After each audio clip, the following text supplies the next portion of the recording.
Assalamu alaikum wa rahmatullahi wa barakatuh ta'ala. Assalamu alaikum à tous les frères musulmans, à tous les parents, à tous les amis et à tous nos responsables religieux et politiques.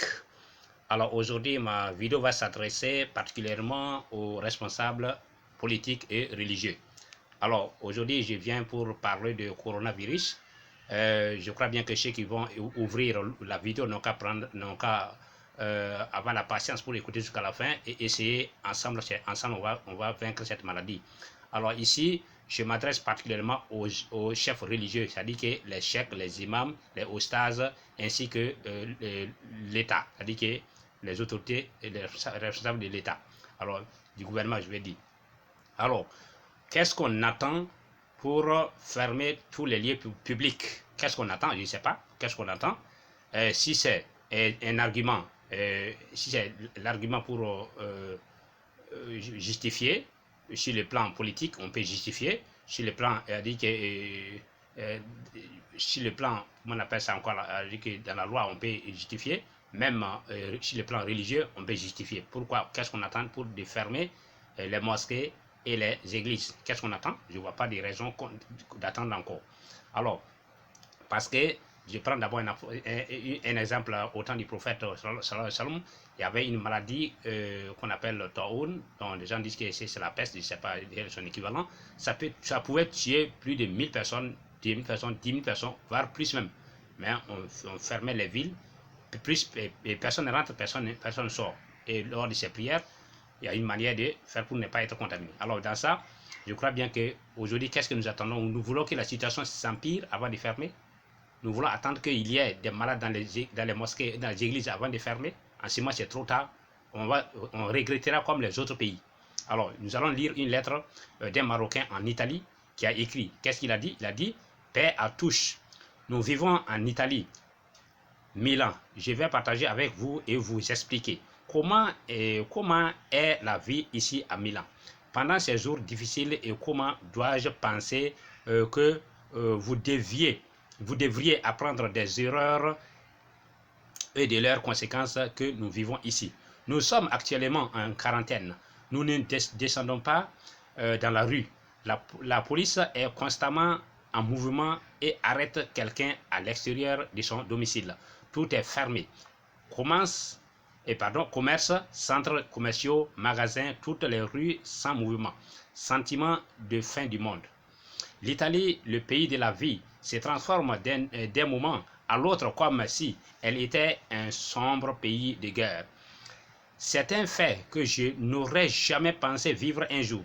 Les gens sont confus, tristes, anxieux et impuissants et souvent ne comprennent pas comment cette réalité leur a été imposée et quand tous ces cauchemars prendra fin. La grosse erreur était qu'au début du premier hit, les gens continuaient de vivre leur vie comme d'habitude et descendaient dans la rue pour travailler, se divertir et se sentir comme une période de vacances. Donc, les réunions avec les amis et les banquets abondent. Tout le monde avait tort et vous aussi. Je vous en prie, faites attention, ce n'est ni un rire ni une blague. Protégez vos proches, vos parents et vos grands-parents. La maladie est dangereuse pour eux. Environ 200 personnes meurent ici chaque jour. Non pas parce que la médecine à Milan n'est pas bonne, c'est l'une des meilleures au monde, mais plutôt parce qu'il n'y a pas de place pour tout le monde. Les médecins choisissent qui mourra. C'est seulement à cause de la bêtise des citoyens au début qui ont décidé de continuer leur vie comme d'habitude, quelle ne soit la nouvelle situation. Voilà, comme d'habitude, quelle que soit la nouvelle situation plutôt. S'il vous plaît, apprenez des erreurs. Le Maroc est un petit pays pas très équipé et qui pourrait se retrouver avec une grande tragédie. Écoutez bien maintenant. Ne sortez pas dans les endroits bondés. Essayez de ne pas manger dans les lieux publics. Restez plus longtemps à la maison pendant cette période. écouter les directives du ministre de la Santé. Tout cela. Donc, je crois bien que tout ce qui est dit ici, c'est pour dire qu'ils montrent comment eux-mêmes ont regretté. Comment ils ont regretté. Mais est-ce que nous voulons regretter comme eux? Alors, je crois bien que c'est ce message que le Maroc a écouté. Et je vois que le Maroc a décidé de faire quoi? De fermer les écoles.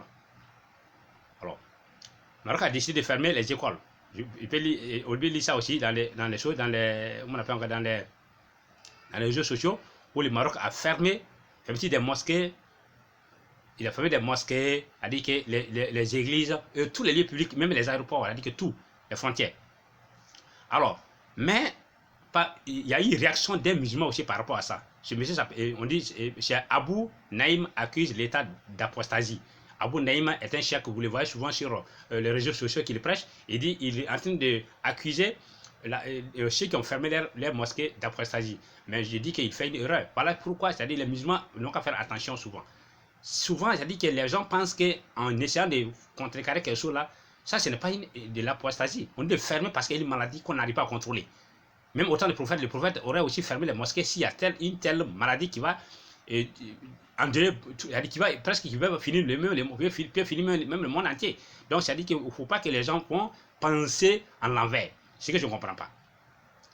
Là, il est dit dans le message alors que l'État marocain fait son possible pour indiquer une éventuelle propagation du coronavirus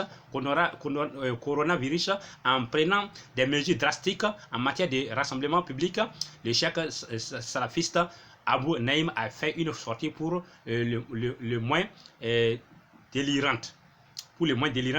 Critiquant vertement la décision des autorités de fermer les mosquées jusqu'à nouvel ordre. Dans une vidéo publiée sur les réseaux sociaux, le cheikh Abou Naïm a évoqué la fatwa prise par le Conseil supérieur des oulémas, recommandant la fermeture des mosquées jusqu'à nouvel ordre pour les prières quotidiennes et celles du vendredi. Pour lui, cette mesure n'est pas légale du point de vue de la charia, car les conditions nécessaires à une telle mesure ne sont pas remplies.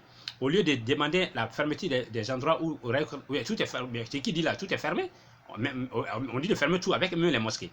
C'est pour pas pire maladie qu'on soit. Mais quand on dit à la fin, on dit, pour conclure, il affirme que tout pays qui interdit les prières quotidiennes dans les mosquées est un pays apostat et devenait un pays de guerre et non de paix. Selon la jurisprudence islamique, et voilà, il dit selon la jurisprudence islamique, or que c'est faux. Et ajoute que de telles mesures pourraient avoir des répercussions plus graves au vu de la colère divine qu'elles provoquent. Ça, c'est faux. Dieu ne condamne pas dans des situations comme cela. C'est faux. Pour rappel, le Maroc n'a pas seulement décidé de fermer temporairement les mosquées, mais également la majorité des lieux publics à partir du lundi 16 mars. Alors, les musulmans n'ont qu'à savoir que fermer une mosquée ou une église à cause d'une pandémie, une maladie qui peut ravager le monde entier, n'est pas une faute. Dieu ne condamne pas pour cela. Et la raison, c'est quoi? Dieu nous a donné la raison pour permettre de connaître les biens et le mal et de faire les biens et éviter le mal, alors distinguer la vérité du mensonge, tout ça. Et aussi, il nous a donné la raison aussi pour pouvoir éviter le mal, c'est-à-dire éviter les maladies et faire ce qui est bien pour nous. Donc, c'est-à-dire que si nous accusons Dieu de nous contraindre à aller dans les mosquées malgré que les maladies sévissent, c'est pour dire que nous faisons que nous induire en erreur et on va se trouver dans une situation où on ne pourra pas s'en sortir. Donc, ça dit que ne suivez pas les commentaires des chefs de Chichans. Les gens pensent souvent que la question de Dieu là, Dieu n'est pas un roi tyran qui est assis quelque part qui pilote au hasard. Non, Dieu c'est un Dieu de miséricorde et de compréhension. Dieu sait que il n'y a aucun moyen pour pouvoir éviter une telle situation sans la fermeture des mosquées. Et la fermeture c'est temporaire. On n'a pas dit de ne pas payer. On a dit que la situation existe à ce qu'on ferme temporairement et après maintenant, ils vont rouvrir lorsque on aura cerné la maladie. Alors, donc, j'appelle un appel pour tous les chefs du monde, tous les pasteurs, tous les catéchistes et tous les autorités politiques. Ils n'ont qu'à fermer tous les lieux publics. Fermer et Dieu sera avec nous. Dieu ne va jamais nous laisser parce que nous avons fermé les mosquées pour éviter un mal qui va gagner le monde entier, Et cette mesure doit être prise partout dans le monde entier. Si un pays met en pratique, les autres pays ne mettent pas en pratique, à dire qu'on ne pourra pas nous en sortir. Parce que la maladie finisse au Burkina Faso, et que ça, si ça continue toujours au Mali, on va toujours en avoir. Si ça continue toujours en France, on va toujours en avoir. Que ça finisse en Chine ou au Maroc ou que ça finisse, et que nous n'avons pas encore, et que pour nous est toujours là, on va aussi les contaminer. Donc partout dans le monde entier, même à la Mecque aujourd'hui, on a fermé la Kaaba, on a même annulé les hadjis si la situation ne change pas. Donc tout ça, c'est vous a dit que ce sont des apostats.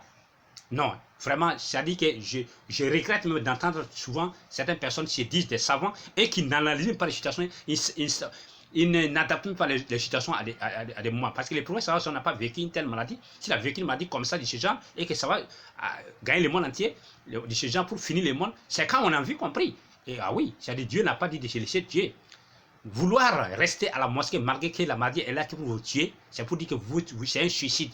Et à ce moment, vous êtes condamnable devant Dieu. Dieu vous condamnera lorsque vous irez à la mosquée, à aller contaminer d'autres personnes encore, vous tuer et prendre des maladies, venir tuer vos enfants à la maison et vos femmes à la maison. Vous ne faites que faire du mal et c'est le pire de la situation. Alors, j'appelle un appel à tous les musulmans du monde, tous les savants du monde.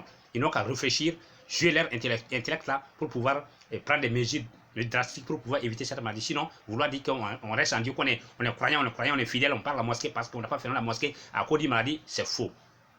Dieu n'a pas dit ça, il ne dit pas. Alors, donc, je crois bien que partager la vidéo, bon entendez, salut, salam alaikum wa rahmatullahi wa barakatuh.